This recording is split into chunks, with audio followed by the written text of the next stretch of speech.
शिपा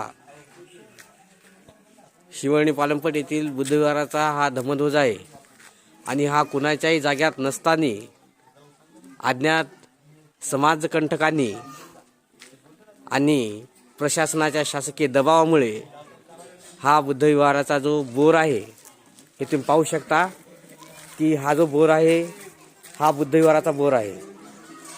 आणि यानंतर या झेंड्याचं इथं संरक्षणासाठी पहिला जुना जे झेंडा होता त्यासाठी हा इलेक्ट्रिक पोल आहे, हा दलित वस्तीचा इलेक्ट्रिक पोल आहे। आणि हे गट्टू बसवल्यामुळे या कामकर्त्यांनी संबंधित ठेकेदारांनी हा पहिला झेंड्याच्या JCP लागले असतं कारणास्तव मोडला आणि मोडला म्हणून हा नवीन आता समाज बांधवांनी हा नवीन धम्मध्वज उभारण्यात आलेला आहे।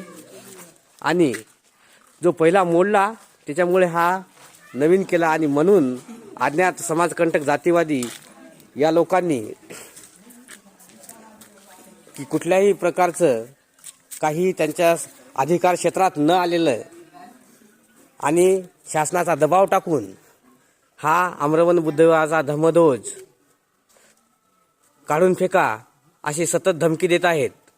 आणि म्हणून या अनुषंगाने धमकी देणारी माणसं सारखे इकडे इकडे फिरत आहेत आणि म्हणून या धम्मध्वजाला कधीही कुणीही केव्हाही पाडू शकते अशी परिस्थिती निर्माण झाली आहे। आणि म्हणून ह्या धम्मध्वजाचं संरक्षण करण्यासाठी समाज बांधवाच्या वतीने पोलीस स्टेशनला नम्रतेची विनंती आहे की पोलीस स्टेशनने या धम्मध्वजाचे संरक्षण करण्यात यावे आणि हा जो धम्मध्वज आहे याला कुठल्याही प्रकारची हानी न पोहोचता आणि कुठल्याही प्रकारच्या कुठल्याही समाजाच्या अधिकार क्षेत्रात नसल्यामुळे याला काहीही न करता हा असा धम्मध्वज आणि जातीय तेढ निर्माण करू नये अशीच आमची एवढीच इच्छा आहे।